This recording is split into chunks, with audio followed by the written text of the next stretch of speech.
This was one of the most creepiest, traumatizing thing that has ever happened to me. I was staying with my family, my mother, my father, my grandma, and my grandpa, in an A-frame chalet-styled cabin in northern Washington. Washington has a lot of forests and densely wooded areas. This cabin was also on a lake, and we brought our small lake boat with us. This trip was mostly so we could try our new boat out. Everything was going well. We was having a fun time on the lake, hanging out with family, and just generally having a good vacation. My family decided to go to a convenience store and leave me alone in the cabin. This happened a while ago, but I was old enough to stay by myself. The nearest convenience store had to have been around 30 to 45 minutes away down a small dirt road. As you may have expected, this is where things started to go wrong. They leave the cabin, and I volunteered to stay home because I was relaxing and I didn't want to have to get in a car. Around 15 minutes later, after they leave, it started to get dark. I am walking around, listening to music, and enjoying the sunset perfectly framed over the lake. This made watching the sunset really enjoyable, but it didn't help me once the sun had fully set. Washington is known for its forests, and is also known for Bigfoot. This story is not related to Bigfoot, as it is just a legend, but I'm just pointing that out for reference. So, at this point, I am messing around and exploring the cabin more, because the sun has now set, and there isn't really much besides dark. I'm surrounded by a creepy forest, and then there's a lake outside of the window. As I am messing around, something catches my eye.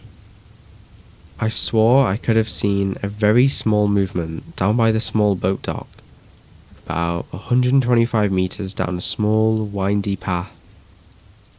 I didn't really think much of it, as I was in the forest, and there's many animals that could have been moving around. A deer, a moose, etc. At this point, I had forgotten about the movement I saw, and I headed to the bathroom, which is down a hallway away from the window. While I was in the bathroom, I just got this terrible feeling, like something was wrong. A part of me wanted to go check to see if there was anything inside the cabin, or anything outside. I couldn't do this, however, because I was, using the bathroom. The longer I stayed in the bathroom, the worse the feeling got. Every drop of rain landing on the roof felt like the tick of a clock counting down to the end of the world. I quickly finished up in the restroom and practically sprinted down the hall. I looked out the large set of windows and saw nothing but the lifeless forest and the moonlight reflecting off the lake. I start to feel that stereotypical feeling of being watched. Generally, nothing is even watching you, or so you think. This time, there was something watching me. I turned around and looked down the hall at the other clear glass door at the end of the hallway. Standing on the other side of that door is a deer standing on two legs. My mind instantly screams skinwalker. I try not to acknowledge it though. I close my eyes and sprint back to the bathroom, locking myself in the bathroom as it is the only room without windows. I sit there in silence, barely breathing for what felt like 12 years. My family finally got back, and I came out of the bathroom. Nothing was there, and after checking the next morning, there were no signs anything had ever even been there in the first place. You can choose whether to believe me or not. You can choose whether to believe that it was all in my head. But even if it was just in my head, it still truly was a terrifying experience, to say the least. This is a relatively old story that my father has told me a few times over the years, but with Halloween coming up, it's been on my mind again. I myself have never been able to witness the house, though the description I've been given by multiple men 20-something years after seeing it gave me a very vivid mental image. To begin with, I would like to mention that my father is a highly religious man, a preacher's son, and does not believe in ghosts or anything paranormal in the slightest. Nothing seems to spook him either, but he still swears up and down that he felt something unnatural that scared him half to death just from mentioning the story to me, or on the rare occasion that he would bring it up. Back in the late 80s, he and a few friends would regularly hike over the waterfall behind our farm and would follow the trails up until they eventually met the frontage road off of the interstate. Well, one night they decided to take a different route to go around the backside of another farm's land, mostly to see the animals because they owned emus and other large pets that weren't common in the local area. Supposedly, after leaving the area and continuing into the woods, at night of all wonderful times, they managed to stumble upon what is described by all 5 men 20 years later as a Blair Witch look-alike house. It was a very old home, and my father claims that just looking at the house gave him this ominous feeling, but of course they had to go inside and check it out. Inside the house was a vintage cottage-style home that was probably built in the late 40s or early 50s, and the group was instantly met with writing and symbols in strange Latin-like languages, with a few English graffiti pieces that quoted a supposed satanic or pagan-worthen ritual, with certain pieces describing how to sacrifice a human soul. My father still claims to this day that certain symbols were painted on the walls in blood, while others were clearly spray paint, and I find it easier to believe because he also worked as a firefighter for years before this happened, and he had a lot of experience with having to see human blood and dismembered bodies on the freeway after freak car accidents. Past a small living kitchen area was a stairwell that was so small that their shoulders would physically brush either side of the wall. As they went up the stairs and went straight, they stopped at a small landing, then turned right, so as you started up, you could not see what might be standing at the top. At the top of the stairs, a door led to a large attic-styled bedroom where actual chain manacles and locks hung from one of the walls, near a circular window at the end of the room, which was also completely covered in weird symbols, graffiti, and now more obvious and frightening, large dried puddles of blood that had seeped into the floors and the walls. Allegedly, once they was upstairs investigating the room, they swear they heard somebody moving up the stairwell behind them, quickly, but when they looked back, nobody was there. Everyone essentially told me that it sounded almost like heels clacking on wood, and now completely spooked, they rushed back down the stairs to see if anybody was playing a trick or was hiding downstairs. Surprise, surprise, they found nothing, and there were no new footprints in the dust and grime that differed from the ones they had left on their way in. To keep things interesting, I met with each of the guys separately to ask them about what they remembered, expecting to maybe find a crack or something to prove that maybe they was exaggerating. But when I asked them, I got the same answer from each of them, with no hesitation. They got the same details right down to the minute, that they entered the house and the minute they left. But here's where it gets really strange. They left the house and for some unknown reason decided to try walking back from a different route, using a compass to approach from the east instead of the south.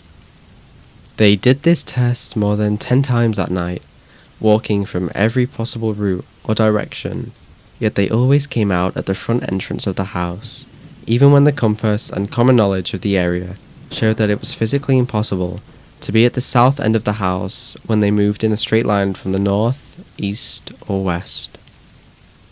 There probably is some scientific explanation for it, but I haven't found one yet. These guys knew those woods like the back of their hand, and they still do to this day. The final time that the guys came back and found themselves standing at the front door of the house, they began to feel physically ill, verging on feverish, and finally decide that it's time to give up, when one of them nearly faints, and as they turn to leave, the man who nearly fainted looks up and points at the circular window at the front of the house on the second story. Everyone looks and immediately sees a tall female figure, hunched over and standing in the window watching them, though they see no features on her face other than two large dark-coloured eyes, and it sort of shuffled in place slightly before turning and walking away, as if it was heading to the stairs and at the end of the room. At the sight of the figure actually moving, they all took off running through the woods, ending up on the side of the interstate about 3 miles from my father's house, where they originally started from. They eventually made it back to my father's place, though they claimed to have felt that somebody was following them the entire way, and my father's cousin gets up to get some water from the kitchen, only to announce that he swore he saw the same figure standing outside of the kitchen window near the edge of the woods, close to the woodshed. Thankfully, nothing ever came from the experience, other than a collective state of absolute terror when the subject is brought up. They wrote off what his cousin saw as paranoia, though 5 years later they decide to return to see if the house was still standing. Miraculously, it had fallen in on itself, and was nothing more than a pile of rubble, and they never went back. I always joked with my father, and would ask him what he would do if he went back and found the house standing the same way it had back then, trying to give him a reason to let me go and see the place for myself. But with trespassing laws being far more prevalent in today's times, it would be nearly impossible without either getting shot or going to jail, as it was not on our property. I'm not sure. It always gives me the creeps thinking about it, but I never considered the story to be true until I did this small interview with all of the guys. And when I say these grown men were scared to death by this story, I mean it.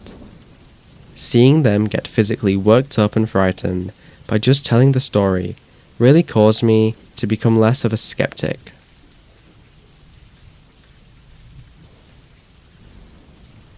This was around the time I was 11 years old.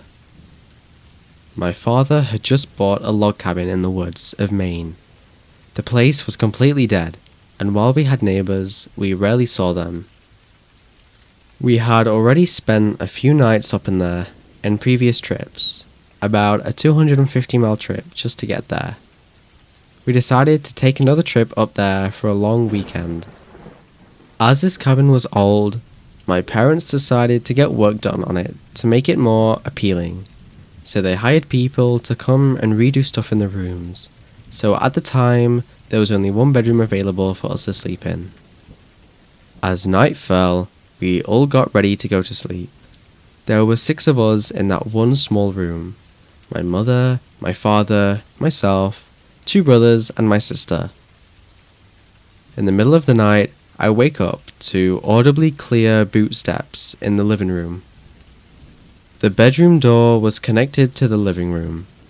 All that was between us and the living room was an old wooden door and a rusty deadbolt lock that would definitely come off if somebody was to kick the door down. As I was still waking up, I was in a foggy state, as most people are waking up. I wasn't all there. Then I heard the voice of my sister saying, "Do you hear that?" So now I know this isn't a part of my dream and that this is real.